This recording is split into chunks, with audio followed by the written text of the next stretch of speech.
she stepped up as my wife and handled that.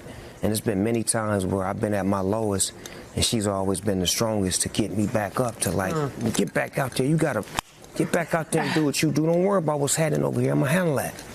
Snoop Dogg's marriage didn't just fall apart quietly after 27 years. We are looking at a situation that insiders describe as a controlled explosion from inside his own house, triggered by the one person who knows every contract, every password, and every weak spot in his public image. In June 2025, industry sources claim that his wife and longtime business partner, Shantae, allegedly leaked a video that places Snoop squarely inside the orbit of Sean Diddy Combs' notorious freak-off gatherings. The same pattern of intimate events that prosecutors say sat at the heart of Diddy's criminal world. Federal agents and entertainment lawyers are now weighing one brutal question. Is this just a messy celebrity split? Or the opening move in a strategy to protect an empire before investigators connect more dots? It just felt like, what? Like, is this fun for him? Is this like a test?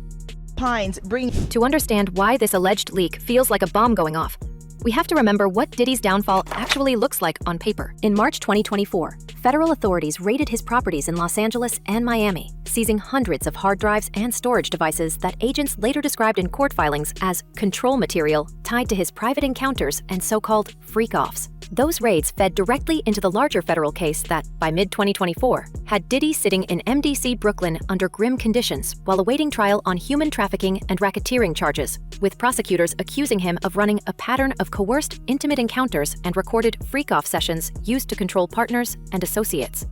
By late 2024 and into 2025, the story hardened further, with his conviction under the Mann Act on transportation for commercial exploitation counts linked to those same freak-off logistics. And we heard victims describe how the tapes themselves were weaponized as leverage whenever anyone tried to walk away. Inside that trial, we saw just how central the recordings were to Diddy's power. Stylists and insiders testified that Cassie Ventura privately confided about freak-off tapes where she was filmed with other men, explaining that she did not want to take part in those encounters. One witness described a moment around 2013 or 2014 when, after an explosive confrontation, Diddy allegedly forced Ventura and a friend out of an apartment, then chased them down and used the threat of those videos like a digital cage. We learned that when his temper flared, he did not just shout. He allegedly grabbed phones, searched homes, and treated the recordings as a way to keep people in line, a pattern prosecutors later echoed when they said his currency was control, not money, and described his behavior as long-term subjugation. It's probably leaning towards guilt. Now, on the racketeering, I agree with you that the predicate acts may be found, but that's not all they need. There's an ultimate question. The first question on the jury verdict form is, do you find him guilty or not guilty of racketeering? Before you even get to the predicate acts, which you only get to if you find guilt, they could just be hung up on that question and say, this guy's not Tony Soprano. I am not convinced that I even want to find guilt. By the time the verdict arrived, the government had painted a picture of a man who built a criminal ecosystem around those encounters, travel itineraries, and footage. In July 2024, he was acquitted of the broad racketeering conspiracy and human trafficking counts, but jurors still convicted him on 2 Mann Act charges for arranging interstate transportation tied to commercial exploitation, and a federal judge sentenced him to just over 4 years in prison, after a tense hearing where victims described lasting trauma, and his children begged for leniency. Even as the defense argued he was a changed man recovering from addiction and untreated trauma, prosecutors insisted that a light sentence would let him get away with years of domestic violence and abuse, and the judge bluntly told him he had abused his partners physically, emotionally, and psychologically while using his fame and wealth to keep the system going. All of that matters because the alleged Snoop footage is said to intersect with that same ecosystem. According to insiders close to the ongoing federal probes, investigators have been combing through Diddy's seized drives since 2024, trying to map who showed up at which events, what was recorded, and how far the pattern of controlled encounters and leverage really spread into the upper levels of entertainment and business. When we put that timeline next to the claim that a Snoop-linked video surfaced in June 2025, we are suddenly not just talking about a marriage crisis. We are looking at a potential collision between a carefully curated Uncle Snoop brand and a federal paper trail built around the darkest corners of Diddy's world. The question quietly circling Los Angeles boardrooms is not only whether Snoop attended those parties, but what any recording shows about his behavior and who else was in the room. Snoop specifically challenges allegations suggesting that Mr. Combs and his involvement in the 2018 of his former partner Kim Porter, whose passing was officially attributed to natural causes by the Los Angeles County That is where Shantae's alleged role becomes even more unsettling. On June 9, 2021, Snoop publicly announced that Shantae was no longer just his wife. She was officially his manager, charged with expanding his footprint across spirits, gaming, music, plant-based adjacent deals, touring, licensing, and television and film. In that press release, he called her his final gut check, saying she had been guiding his career behind the scenes from day one and that he would not be where he is without her, while she framed her new title as a natural extension of 2 decades at his side and a chance to strengthen his legacy as a trusted brand. When we line that up with the image of her as the architect behind Boss Lady Entertainment, the event compound the company oversees, and her role in producing his 2012 documentary Reincarnated, we are not looking at a spouse in the background. We are looking at the person who has literally built and guarded the Snoop Dogg empire. Publicly, the story of their relationship has always been framed as unshakable loyalty tested by fame. They met as teenagers at Long Beach Polytechnic High School, went to school dances and prom together, and married in June 1997 at a Ritz-Carlton in Marina del Rey, before renewing their vows in a surprise ceremony in 2008. After a short-lived 2004 divorce filing he later blamed on ego. Over the years, Snoop has shared the narrative.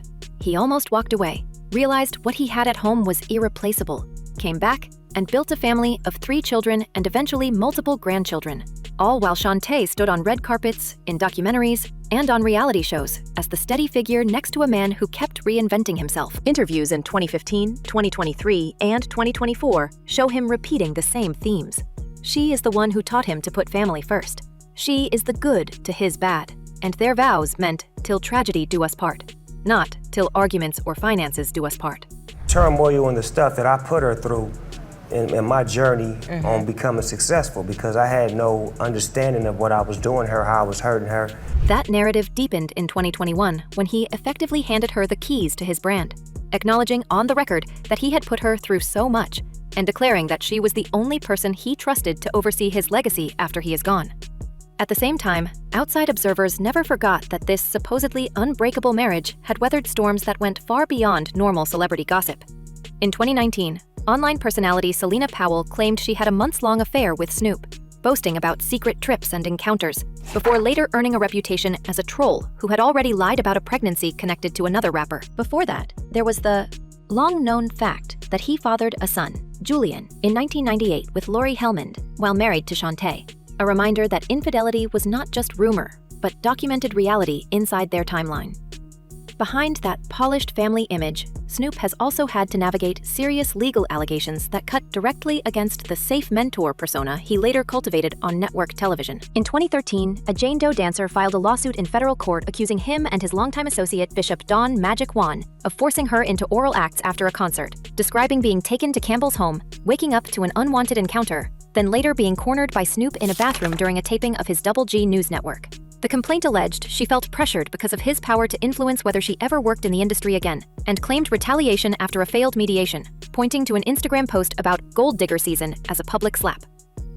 Snoop's camp flatly denied any intimate contact, called it a shakedown scheme, and insisted she had never even been employed by his companies. But the case still added another layer to a file already packed with controversies, from his earlier homicide trial era to later beefs and reconciliations with Suge Knight. It's only happening in Long Beach right now as far as me doing something for the community, because that's where my heart lies at, as far as straightening out my own neighborhood before I go elsewhere. So when we watch Snoop in January 2024 explaining on an Instagram live show that he turned down a $100 million adult content style deal because I got a black wife who would never allow him to pull that thing out on camera, we can see how carefully that line was drawn.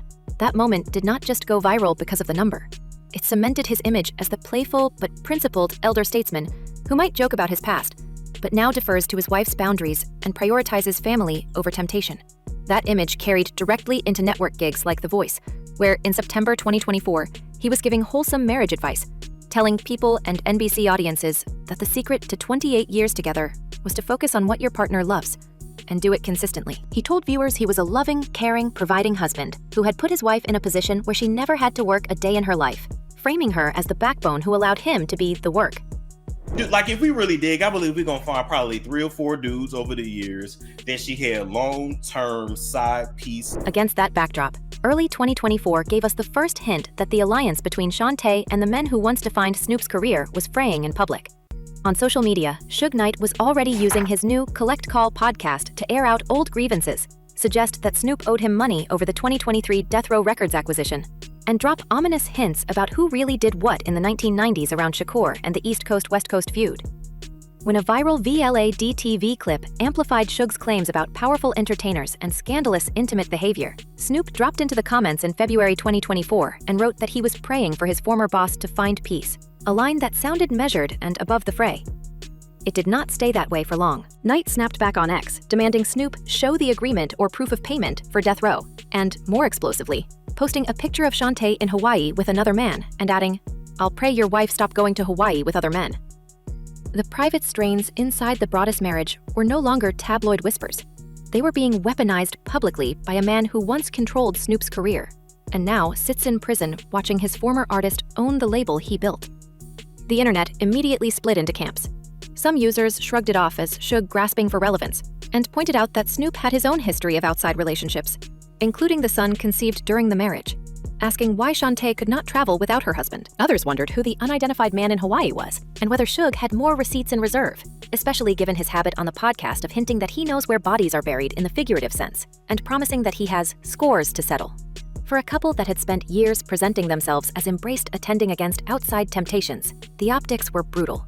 The old label boss was essentially accusing the wife manager of stepping out, while reminding the world that Snoop had not always been the faithful partner he now describes. And what's really going to be interesting is the parade of celebrities who we expect to be mentioned and or called into that courtroom. You know, people who we hadn't heard about prior, like Mike Myers, you know, Austin Powers, Mike Myers. Why is he getting called? Why is he on the witness list? That'll be fascinating. And then, of course, there are the no-name, quote unquote, women who are going to have to find every ounce of courage they have. At the same time, separate reporting and industry chatter were linking Diddy's legal meltdown to a wider circle of high-profile names. We saw pieces exploring conspiracy theories about secret societies, Illuminati symbolism, and elite gatherings, pointing out how Diddy moved in the same spaces as figures like Jay-Z, Beyonce, and heavyweight executives, while hosting exclusive parties that some former insiders now characterize as far more than just A-list fun. In late March, cameras even caught Diddy's son King Combs outside the family's Los Angeles home in sweatpants printed with an Illuminati-style logo, right after federal agents raided Diddy's LA and Miami properties, feeding a wave of speculation about hidden networks and coded messages. Serious outlets focused on the criminal case and victim testimony, but the online rumor mill started stitching together Diddy's freak-off allegations, decades of whispers about secretive industry circles, and the idea that recordings from those parties could implicate entertainers far beyond his immediate camp. Continue to engage in all these freak-offs with him, and he sounds really pissed off. Hey, I really don't know what's going on with you, but I just want to just give you a heads up that I'm about to really disappear on you. You feel me? I'm not going to be playing these games with you at all, at all. So I don't know, you think you silent treating me, and you think I'm going to be, nah. You'll have a rude awakening. That is the environment in which insiders now place the alleged Snoop video leak. According to sources familiar with ongoing federal work on Diddy's files, agents are not just cataloging what he did to his partners. They are cross-referencing guest lists, travel records, and any footage that shows powerful visitors who might become witnesses, co-conspirators, or simply reputational collateral. When word began circulating in mid-2025 that a clip existed showing Snoop in proximity to one of these gatherings, the question was never just whether he broke any laws. The bigger issue was whether the same type of control material prosecutors described in Diddy's case now existed with Snoop's face in the frame. And if so, who held it? Who could leak it? And who stood to gain or protect themselves by pushing it into the light? Now, the allegation is that the person who moved first was not a federal agent or a hacker, but Shantae herself, timing the leak for June 2025, just as investigators were believed to be narrowing their focus on high-profile guests and potential facilitators in Diddy's circle. Industry sources claim this was not a rage move by a scorned spouse, but a calculated act by a manager who understands exactly how reputational damage, cooperation, and narrative control work when the government starts unspooling a case this large. The theory making the rounds in entertainment law offices is chilling. If Shantae knew or feared that any Snoop-related footage might surface from Diddy's seized drives, preemptively leaking a version she controls could allow her to frame the story on her terms. distance their empire from the worst allegations, and quietly signal to investigators that she is willing to help them map what really went down inside that world, even if it means blowing up the fairy tale marriage that has been selling Snoop Dogg to Middle America for the past decade. And why he's speaking out now. He said he's speaking out because he believes Diddy's a predator, he wants accountability, and he doesn't want someone like this to run unchecked in the future. Now, sources close to the situation say Shantae is not just walking away. She is quietly repositioning herself as a whistleblower and a power player in her own right. In early July 2025, legal insiders claim she began drafting paperwork that does more than ask for a divorce. It allegedly challenges control of key entities tied to the Broaddus empire, from Boss Lady Entertainment to joint ventures inked after her 2021 appointment as manager. We are hearing talk of demands for forensic accounting, subpoenas for internal emails, and clauses that would let her speak freely about what she witnessed around Diddy's orbit without breaching long-standing NDA agreements. If that is true, this is not a breakup. It is a boardroom coup. What makes that move so explosive is how much Shantae already knows. As Snoop's official manager since June 9, 2021, she has had access to his appearance schedules, his travel itineraries, his brand decks, and the kind of encrypted group chats where deals and private gatherings are arranged. Sources familiar with their inner circle say she has years of hotel logs, jet manifests, and message threads that map where he was when Diddy's most notorious weekends were taking place. If she is turning that knowledge inward now, seasoned entertainment lawyers say it looks less like revenge and more like self-preservation in the shadow of an aggressive federal probe. Responsible for Diddy's day-to-day life, so he is able to provide a lot of information about what that life was like. He goes into detail on extensive drug use.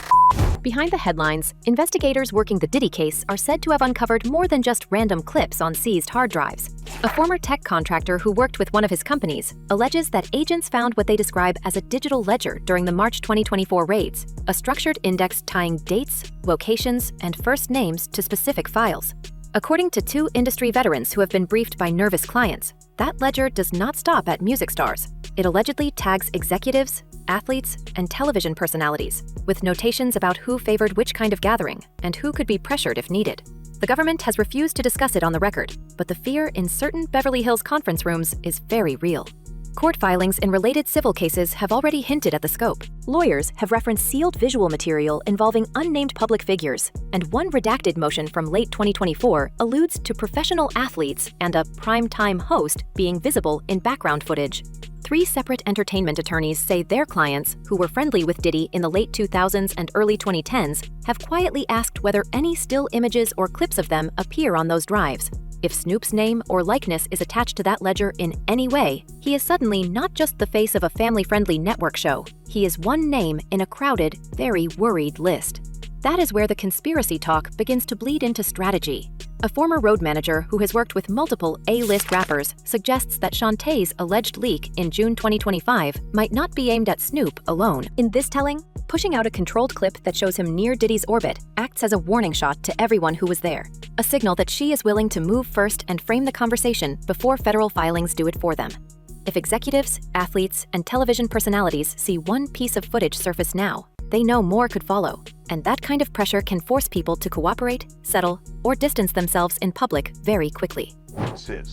If the in judge, October, right. In October 3rd, if the judge denies bail, then Trump is going to make a decision possibly immediately thereafter. Most likely, the judge is going to, based on previous decisions, it feels like the judge is going to deny. Meanwhile, federal agents are said to be cross-referencing the so-called ledger with travel records, private flight data, and hotel security logs from LA, Miami, and New York between roughly 2008 and 2019. Investigators want to know which famous faces repeatedly pop up at the same properties on the same weekends as Diddy's now infamous gatherings, and whether any of those people later signed curious brand deals or quietly resolved disputes. If Shantae truly holds overlapping information from Snoop's side, his own travel pages, his meeting notes, his calendar entries, she becomes a uniquely valuable witness, or at least a person whose story the government would very much like to hear. At the same time, we cannot ignore the timing of her planned memoir, Paid the Cost to be the Boss Lady. Announced before Diddy's world fully imploded, it was originally teased as a life story about standing beside a superstar and carving out her own lane.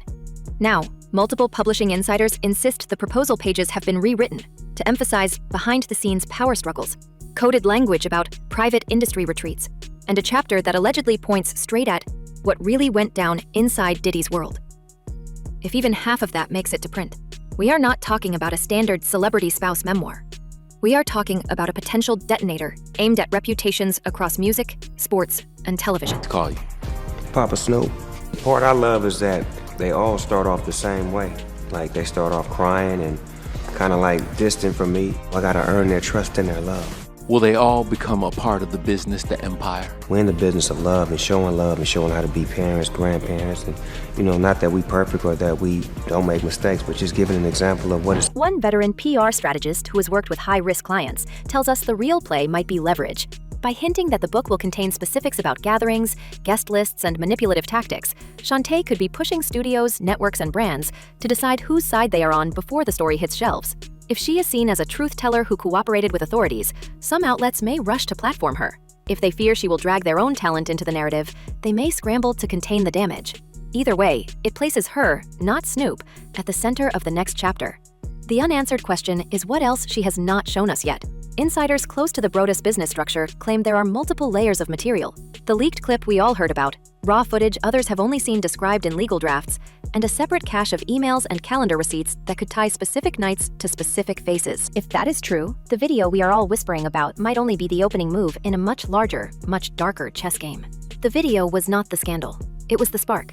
And if Shantae's sitting on more, the real question is not whether Snoop was at those parties. It is what he did there, and who else is in those tapes. So what do you think really lies on those hard drives? And whose world changes when the next clip drops? Let us know. And until the next revelation hits, stay curious, stay watching, and we will see you in the next one.